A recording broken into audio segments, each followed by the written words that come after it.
Polda Metro Jaya hari ini menggelar rekonstruksi perencanaan pembunuhan bos pelayaran PT Dwi Putra Tirta Jaya, Sugianto yang tewas ditembak. Rekonstruksi hari ini fokus pada adegan perolehan dan kepemilikan senjata api serta rangkaian proses perencanaan pembunuhan korban Sugianto. Sebelum menghabisi nyawa korban Sugianto dengan senjata api, para tersangka sempat mengelabui korban dengan berpura-pura sebagai petugas pajak dan ingin bertemu namun korban menolak. Polisi menggelar rekonstruksi di dua lokasi, yakni di Polda Metro Jaya dan TKP di Kelapa Gading. Kasus pembunuhan berencana ini menjerat 12 tersangka, sementara otak pembunuhan adalah karyawati korban.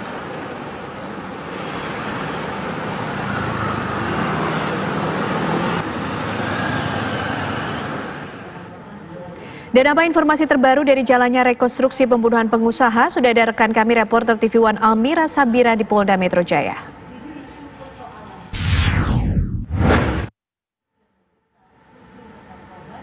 Selamat siang Almira, bagaimana jalannya rekonstruksi sampai sejauh ini? Apa kemudian fakta-fakta yang sudah ditemukan oleh kepolisian?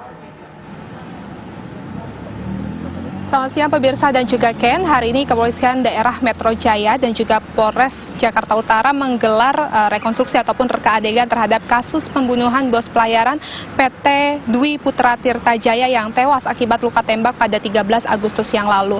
Tadi rekonstruksi dilakukan dengan dua tema. Yang pertama adalah adegan tentang proses pemilikan ataupun perolehan senjata api yang digunakan sebagai alat tembak kepada korban Sugianto yang tewas pada 13 Agustus yang lalu. Kemudian juga rekonstruksi yang kedua dilanjutkan dengan proses perencanaan pembunuhan yang dilakukan di dua lokasi, yakni Jakarta dan juga Lampung. Untuk lokasi rekonstruksi nantinya juga akan dilaksanakan di tempat kejadian perkara, yakni di kawasan Kelapa Gading yang lokasinya tidak jauh dari kantor korban, yakni almarhum Sugianto. Fakta-fakta yang tadi kami temukan pada saat proses rekonstruksi berlangsung, yang pertama adalah otak dari pembunuhan merupakan karyawatinya sendiri atas nama Nur Lutfi yang menjabat sebagai karyawan bagian keuangan. Kemudian juga dalam fakta rekonstruksi ditemukan fakta lainnya, yakni Nur Lutfi mengucurkan dana sebesar 200 juta untuk menyewa pembunuh bayaran untuk membunuh bos pelayaran PT Dwi Putra Tirta Jaya. Kemudian juga yang ketiga, sebelum adanya penembakan, yakni proses pembunuhan ataupun percobaan pembunuhan sudah dilakukan tanggal 10 Agustus 2020, yang mana 10 orang tersangka melakukan percobaan pembunuhan dengan cara berpura-pura sebagai petugas pajak untuk mengelabui korban dengan mengajak bertemu karena korban memiliki permasalahan pajak tahun 2015. Total tersangka ada 12 orang, Ken dan juga pemirsa. Untuk 2 orang lainnya yakni terlibat dalam kasus perolehan dan juga kepemilikan senjata api yang diperoleh pada tahun 2012, dan alasannya adalah untuk berjaga-jaga apabila nanti terjadi suatu kejadian. Namun tersangka atas nama Junaidi bertemu dengan Lutfi ataupun Lutfi untuk melakukan proses eksekusi pembunuhan terhadap bos pelayaran tersebut. Kemudian juga fakta lainnya yakni Nur Lutfi membawa 10 orang tersangka untuk melakukan perencanaan pembunuhan di dua lokasi juga, di Cilengsi dan juga Cibubur. Nantinya seluruh tersangka ataupun saat ini sudah dibawa ke Jakarta Utara, tepatnya di kawasan Kelapa Gading, untuk dilakukan rekonstruksi lanjutan terhadap proses pembunuhan bos pelayaran PT Dwi Putra Tirta Jaya. Dan ke-12 tersangka akan dijerat pasal 340 KUHP tentang pembunuhan berencana dengan ancaman pidana mati ataupun pidana penjara seumur hidup atau selama waktu tertentu paling lama 20 tahun junto pasal 338 KUHP, dan juga nanti akan terlibat dengan pidana penjara paling lama 15 tahun serta pasal 1 ayat 1 Undang-Undang Darurat Republik Indonesia nomor 12 tahun 1951 dengan hukuman penjara sementara setinggi-tingginya 20 tahun. Kami juga masih menantikan nanti fakta-fakta terbaru lainnya. Tadi selain mengucurkan dana 200 juta karena tersangka Lutfi hanyalah seorang pegawai keuangan saja, namun bisa mengucurkan dana sebesar itu untuk membayar pelaku pembunuhan terhadap almarhum Sugianto yang tewas akibat luka tembak pada 13 Agustus yang lalu. Sementara itu, Ken. Baik, terima kasih Almira Sabira mengabarkan dari lokasi rekonstruksi yang pertama di Mapolda Metro Jaya. Pemirsa, kasus penembakan terhadap seorang pengusaha bidang perkapalan di Kelapa Gading 13 Agustus lalu akhirnya terungkap. Penembakan ini diotaki seorang perempuan mantan karyawan korban dengan melibatkan 9 kaki tangan.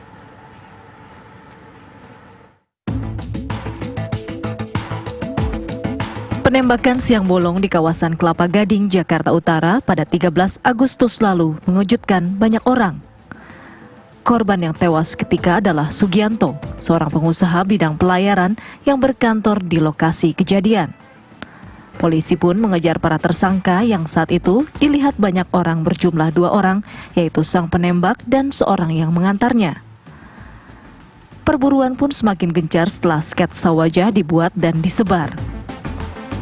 Penangkapan pun berhasil dilakukan dan terungkap bahwa kedua pelaku yang dibuat sketsa wajahnya hanyalah pembunuh bayaran yang disewa seorang perempuan bernama Nur Lutfiah. Nur Lutfiah adalah mantan karyawan Sugianto. Ia bekerja sebagai admin keuangan di perusahaan Sugianto PT Dwi Putra Tirta Jaya sejak tahun 2012. Nur Lutfiah memendam dendam pada korban karena selama bekerja di perusahaan Sugianto, Nur kerap dilecehkan. Nur juga merasa terintimidasi setelah ketahuan korban menggelapkan uang pajak perusahaan. Sugianto mengancam akan melaporkan Nur ke polisi. Nur pun menceritakan seluruh pengalaman tak menyenangkan itu pada suami sirinya, Ruhiman alias Maman. Nur meminta Ruhiman mencarikan pembunuh bayaran untuk mengeksekusi Sugianto. Awalnya permintaan yang disampaikan Nur pada 20 Maret diabaikan Ruhiman. Namun saat Nur meminta lagi pada 4 Agustus, Ruhiman akhirnya bersedia mencarikan pembunuh bayaran. Ruhiman juga merencanakan pembunuhan tersebut. Untuk mewujudkan pembunuhan tersebut, Nur bersedia membayar 200 juta rupiah. Perencanaan pembunuhan pun sudah dilakukan 5 kali. Kemudian saudara NL ini meminta tolong kepada saudara R alias M, ya. Ini merupakan suami siri dari tersangka, ya, untuk membunuh korban. Jadi di situ sempat sebenarnya 2 kali. Jadi sekitar bulan Maret, ya, tanggal 20 Maret, ya, si korban ini menyampaikan kepada R alias M untuk melakukan pembunuhan, tetapi tidak dihiraukan. Nah, kemudian tanggal 4 Agustus, ya, 4 Agustus yang bersangkutan menyampaikan kembali kepada R atau M bahwa yang bersangkutan berada dalam ancaman, ya, ancaman dari korban, sehingga yang bersangkutan minta supaya korban ini dieksekusi, ya, ataupun dibunuh. Nah, kemudian dari tersangka NL juga sudah menyiapkan dana 200 juta untuk mencari pembunuh bayaran. Pengungkapan pembunuhan berencana ini berawal dari penangkapan Diki Mahfud dan Syahrul. Peran keduanya masing-masing adalah sebagai eksekutor dan pengantar atau joki.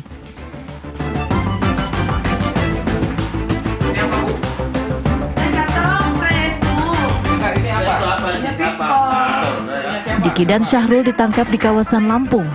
Polisi pun langsung menggeledah rumah tersangka dan menemukan beragam senjata api. Total polisi menangkap 12 orang dalam kasus pembunuhan ini. Mereka semua terhubung sebagai murid dari orang tua Nur. 2 tersangka diantaranya terlibat dalam jual beli senjata yang digunakan dalam eksekusi Sugianto. Untuk membunuh korban, para pelaku menyiapkan 2 skenario. Awalnya korban akan dibunuh dalam mobil setelah diajak oleh seorang tersangka yang akan mengaku sebagai petugas pajak. Namun rencana itu gagal karena korban menolak. Rencana kedua pun disiapkan. Kali ini Diki diminta sebagai eksekutor. Namun Diki sendiri bukanlah orang yang bisa memegang senjata. Diki pun dilatih Arbain Junaidi untuk menembak. Pelatihan singkat itu pun segera digunakan di hari pembunuhan. Dendam hati Nur terbalaskan hari itu. Namun hukum kini mengincar Nur dan komplotannya. Kedua belas tersangka dikenai pasal 340 KUHP, subsidiar 338 KUHP dan atau pasal 1 ayat 1 Undang-Undang Darurat Nomor 12 Tahun 1951. Ancaman hukumannya adalah mati atau penjara seumur hidup atau penjara 20 tahun. Tim TV One mengabarkan.